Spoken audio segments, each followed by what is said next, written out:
Mesdames et messieurs, chers internautes, bonjour et bienvenue sur Anthropo Congo, votre chaîne qui vous parle d'anthropologie appliquée. Très heureux de vous retrouver une fois de plus sur cette chaîne que vous êtes de plus en plus nombreux à suivre, ce dont je vous remercie. Je vous exhorte à continuer à suivre cette chaîne et à interagir avec nous sur les thématiques que nous abordons chaque jour. Aujourd'hui, nous revenons sur la thématique principale des formes contemporaines de mariage et de liens de consanguinité que nous avons déjà abordé il y a quelques mois en arrière. J'avais introduit une conférence inaugurale où je présentais cette thématique en disant qu'une série de conférences devrait être donnée autour de cette problématique. Je rappelle que cette problématique a fait l'objet d'une recherche doctorale que j'ai menée au cours des années antérieures. Et donc, je souhaitais vous parler des résultats de mes recherches en vous expliquant cette thématique, mais surtout en attendant de vous que nous puissions interagir sur cette question. J'avais aussi dit au cours de cette conférence que cela pourrait être une énième vidéo sur la thématique du mariage qui a longtemps été abordée et surtout qui a fait l'objet de plusieurs études doctorales. Je disais aussi que la question du mariage est fondamentale pour les sociétés. Et je rappelais une phrase dite par Radcliffe Brown, qui est anthropologue britannique, qui disait que pour la compréhension de tout phénomène ou qui relève de la culture, de l'économie, de la politique pour une société africaine, il est important et fondamental de connaître son organisation familiale et matrimoniale. Et j'avais dit aussi que pour s'en convaincre et pour se rendre à l'évidence de cette phrase, il suffisait de voir comment, dans les sociétés africaines, les dirigeants organisent le pouvoir politique. Et souvent, il n'est pas rare de voir les membres de la famille proche ou même de la famille éloignée être autour du chef pour organiser le pouvoir politique. Donc, c'est pour dire que l'organisation familiale et matrimoniale demeure fondamentale dans l'organisation des sociétés. Alors, j'avais aussi dit que pour comprendre ces thématiques, on avait défini un certain nombre de concepts, comme le concept de contemporain ou le concept de forme contemporaine de mariage. J'avais aussi dit qu'on entend par forme toute modalité d'entrée en mariage de manière contemporaine dans les sociétés qui sont les sociétés d'aujourd'hui. Et par forme contemporaine, j'expliquais que c'est ce qui était actuel et comment les sociétés aujourd'hui conçoivent la notion de mariage et qu'est-ce qu'ils mettent à l'intérieur de cette notion aujourd'hui en comparaison avec ce qui se faisait dans les sociétés traditionnelles antérieures. Donc j'avais fait cette introduction et par la suite, j'ai expliqué les différentes formes de parenté qui existent dans la société congolaise. Je parle de la société de la parenté matrilinéaire, dont la matrice principale est la mère qui, elle, donne des enfants et qui sont ceux qui vont générer ou qui vont reproduire, qui vont se charger de la reproduction de la famille. Et donc, pour ces sociétés matrilinéaires, je disais que l'oncle maternel était fondamental à l'opposé de la société patrilinéaire ou de l'organisation ou de la parenté patrilinéaire où c'est le côté paternel qui prédominait en termes de filiation de l'enfant ou d'affiliation de l'enfant.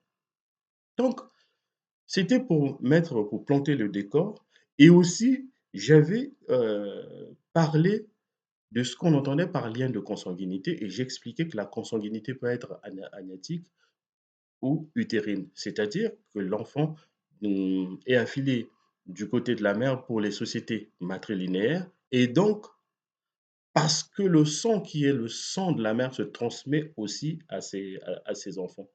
Et c'est pour cette raison qu'on parle de consanguinité utérine ou consanguinité matrilinéaire. Et à l'inverse de la consanguinité patrilinéaire, c'est simplement parce que c'est le père qui transmet de par son sang le, son sang à son enfant.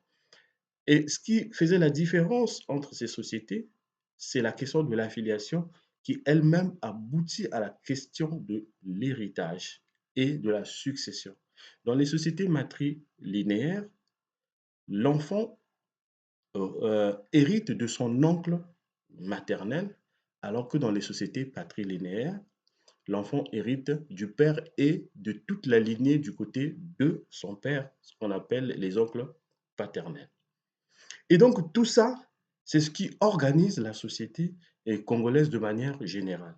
Et j'étais aussi en train de rappeler que malgré tout cela, il est en train de se développer une autre forme de parenté qu'on appelle la parenté nucléaire. C'est-à-dire que de plus en plus pour les jeunes, pour les générations actuelles, l'enfant appartient au père et à la mère. Et de ce point de vue, cette forme de parenté contraste avec les formes traditionnelles de parenté ou d'affiliation de l'enfant. Alors, les formes contemporaines de mariage et de lien de consanguinité viennent donc se greffer sur toute cette organisation antérieure qui a toujours dominé dans cette société. Et de ce point de vue, les formes contemporaines de mariage et de lien de consanguinité ramènent un bouleversement dans la société dans la mesure où le côté d'affiliation matri ou patrilinéaire est en train de subir un coup. Ils sont obligés de cohabiter avec la nucléarisation de la société aujourd'hui, notamment avec les jeunes générations. Mais je n'avais pas encore expliqué ce que j'entendais par forme contemporaine, je ne les avais pas encore nommées. Et donc, aujourd'hui, je vais aborder une seule de ces formes que moi j'ai inventoriées ou que j'ai identifiées lors de mes enquêtes de terrain, lors de mes recherches à Brazzaville. D'abord, il faut rappeler que les formes contemporaines de mariage et de lien de consanguinité sont une construction sociale. Elles sont une construction sociale parce qu'elles ne découlent pas d'un phénomène qui est naturel ou qui est socialement établi comme tel, mais tout simplement parce qu'elles résultent du fonctionnement lié à la colonisation ou au post-colonial, mais aussi à la monétisation de la relation.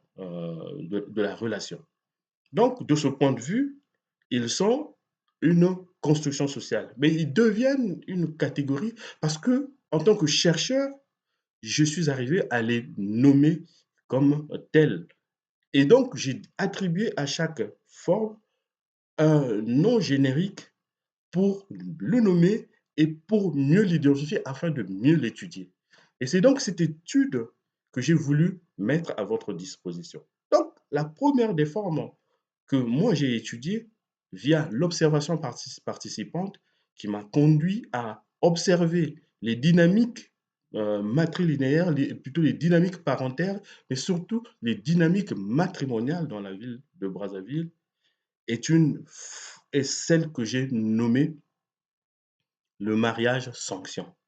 Le mariage sanction est une catégorie parce que moi, je lui ai attribué cette catégorie. Ce n'est pas une construction naturelle de, de mariage en tant que tel, mais c'est une catégorie que moi, j'ai inventoriée pour mieux étudier le phénomène.